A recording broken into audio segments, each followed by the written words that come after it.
Hello viewers, আজকে আমরা এসেছি ঢাকার ভিতরে ড্যামরা থেকে একটু ভিতরে, ঠিক গ্রামের মতো একটা রিসোর্টটা অনেক সুন্দর। এই রিসোর্টের নাম হচ্ছে বসন্ত বিলাস, যেটা ঢাকার খুব কাছাকাছি অবস্থিত। এই রিসোর্টের ফার্স্ট ভিউটা জাস্ট অসাম।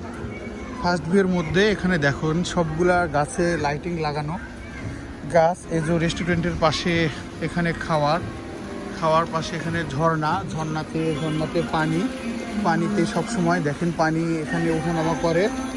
তারপর এখান থেকে সামনাসামনি সব দেখা যায়। এখানে খোলা জায়গায়ও খাবার পরিবেশ আছে। এই যে ছাদে ক্যান্ডেল নাইট বা ক্যান্ডেল ডিনার করার জন্য জায়গাটা অনেক সুন্দর। এটা হচ্ছে ঢাকার অদূরে অবস্থিত যে রিসোর্টে আমরা এসেছি, সেই রিসোর্টটার নাম হচ্ছে এই যে আমরা দেখি, রিসোর্টটার নাম হচ্ছে বসন্ত বিলাস। This resort name is Basanta Vilas.